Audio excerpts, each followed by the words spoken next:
RD. Sharma class 12 chapter है derivative as a rate major.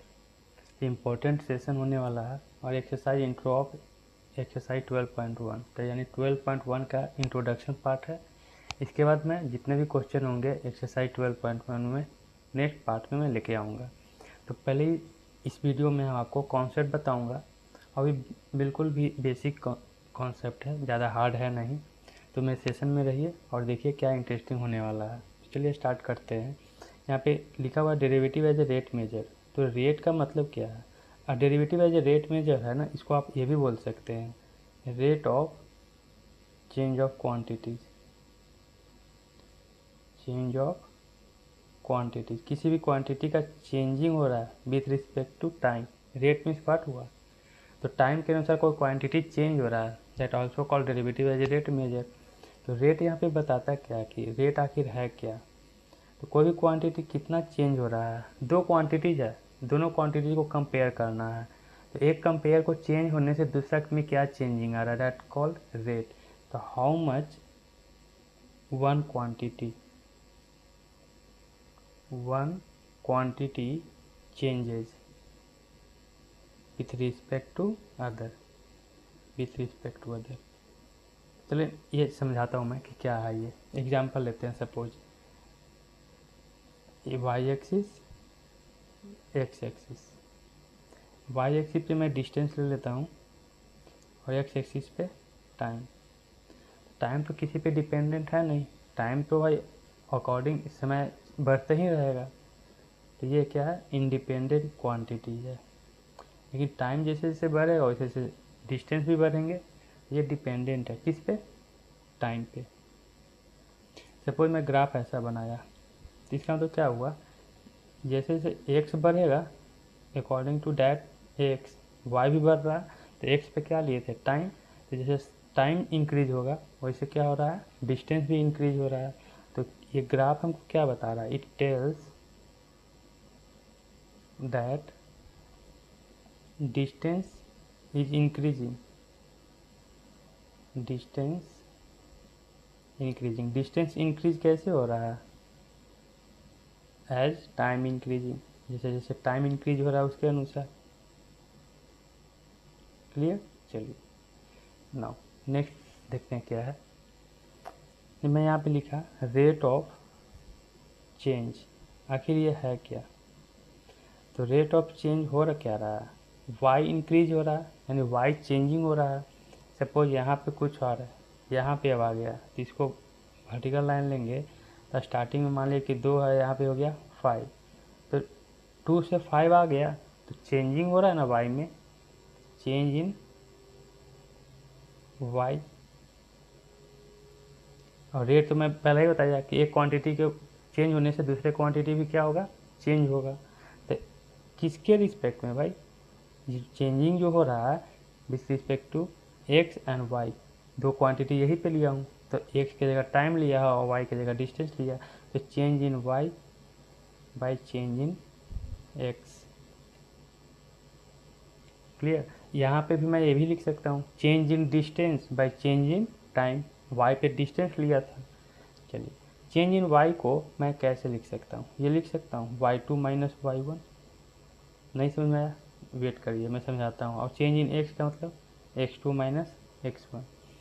चलिए ये कॉन्सेप्ट ये आप 10th में भी है, पढ़ चुके हैं सेक्शन फार्मूला में। सपोज ये चीज़ है, यहाँ से ग्राफ बना लिया ऐसा, ये x1 है और ये x2 है।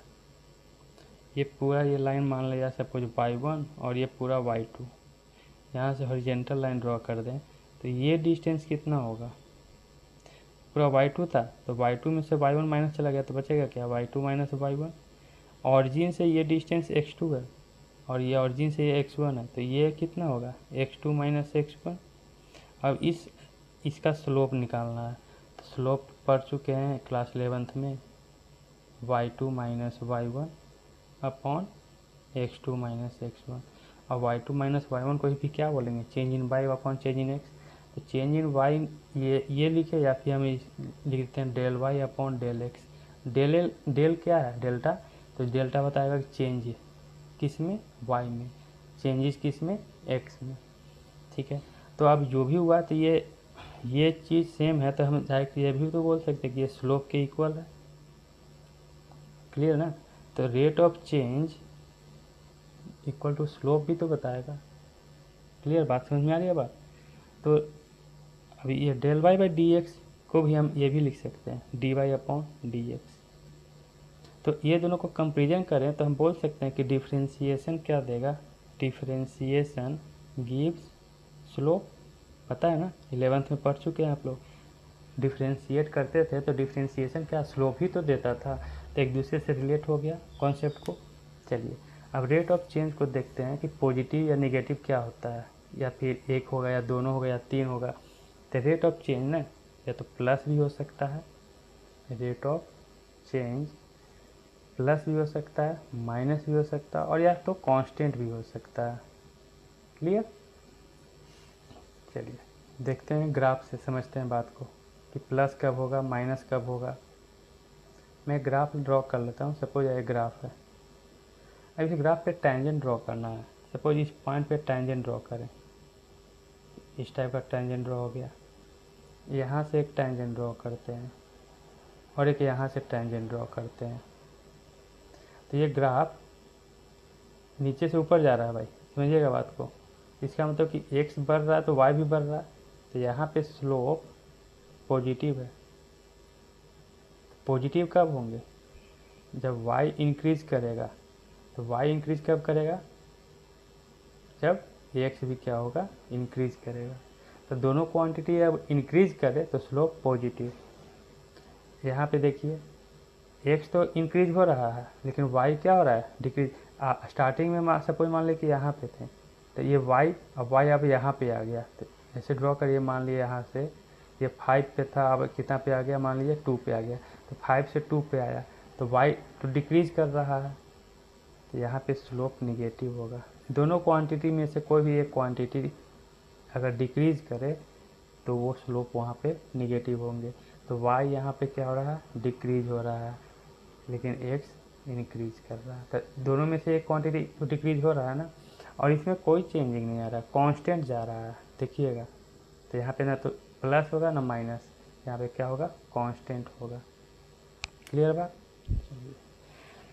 अब मेन जब हम जो एक्सरसाइज में कॉन्सेप्ट को यूज करेंगे वो चीज़ मैं बताने जा रहा हूँ। जैसे सब कोई मान के चलते हैं एरिया ऑफ सर्कल, फॉर्मूला पता है, पाई आर स्क्वायर। यहाँ पे दो कॉन्सेप्ट लेके चलेंगे। यहाँ पे जो रेडियस क्या है ना, यहाँ पैरामीटर है। पैरामीटर जरूरी नहीं कि एक ही हो, पैरामीटर बहुत कुछ हो सकता है। विथ रिस्पेक्ट टू रेडियस भी हो सकता है, हाइट भी हो सकता है। कहने का मतलब कि अगर कोई सर्कल है तो सर्कल का एरिया कैसे बढ़ेगा, इंक्रीज कैसे होगा।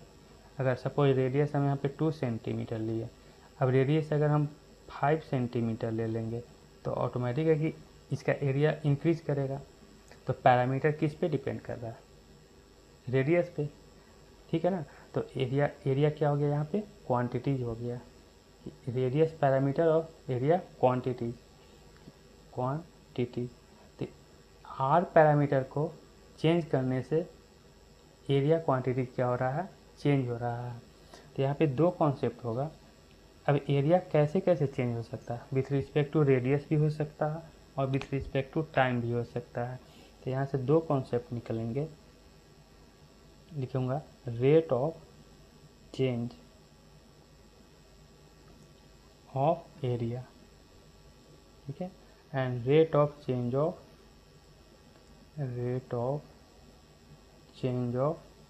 एरिया। एक में क्या ले लूँ, विथ रिस्पेक्ट टू रेडियस, और एक में ले लूँ विथ रिस्पेक्ट टू टाइम। तो क्वेश्चन में तो जरूरी नहीं है कि हमेशा रेडियस के रिस्पेक्ट में दे। अब ये टाइम के रिस्पेक्ट में अगर सपोज मान के चलिए रेडियस 2 सेंटीमीटर हो रहा है, तो 2 से 5 सेंटीमीटर होने में टाइम भी तो इंक्रीज हो रहा होगा। तो टाइम बढ़ने से क्या मेरा एरिया सर्कल इंक्रीज करेगा, नहीं। टाइम बढ़ा तो इसका मतलब कि टाइम के साथ साथ रेडियस भी इंक्रीज हुए होंगे, समझ में आ रही है बात। तो दोनों क्वांटिटी यहाँ पे लेके पैरामीटर लेके चलेंगे, टाइम भी और रेडियस भी, समझ में आई ना बात। जैसे जैसे समय जाएगा तो समय मान लीजिए 2 सर्कल ले लिया, यहीं पे 2 सर्कल है, एक ये और एक ये, इसका 1 सेंटीमीटर ये 1। तो क्या टाइम अभी 5 PM हो रहा है, अब 6 PM, कुछ भी नहीं करूँ रेडियस में, टाइम ऐसे इंक्रीज़ करे तो क्या ऑटोमेटिक इसका एरिया बढ़ेगा? नहीं, टाइम के साथ साथ क्या करना होगा, उसके रेडियस को भी क्या करना होगा, इंक्रीज़ करना होगा। तो अगर विथ रिस्पेक्ट टू रेडियस रहे तो सीधा मैं क्या लिख दूँ, dA/dr। अगर विथ रिस्पेक्ट टू टाइम रहा तो dA/ क्या लिखूँगा, dt। चलिए, लेकिन अब दिया हुआ तो टाइम नहीं रहेगा, टाइम भी रहेगा, रेडियस भी रहेगा, तो फिर यहाँ पे चैन रूल यूज करेंगे। क्या करूँगा, पहले विथ रिस्पेक्ट टू रेडियस को डिफ्रेंशिएट करेंगे और फिर रेडियस को विथ रिस्पेक्ट टू टाइम करेंगे। टाइम इंक्रीज हो रहा है तो उसके अकॉर्डिंग रेडियस भी चेंज हो रहा होगा, अब रेडियस चेंज हो रहा होगा तो उसके अकॉर्डिंग एरिया भी चेंज हो रहा होगा। ये कॉन्सेप्ट होता है। यहाँ पे पैरामीटर तो सिर्फ एक लिए रेडियस, कभी कभी पैरामीटर एक से ज़्यादा रहेगा। जैसे मान सपोज एक एग्जांपल ले लूँ, वॉल्यूम ऑफ सिलेंडर, तो क्या होगा इसका, πr²h।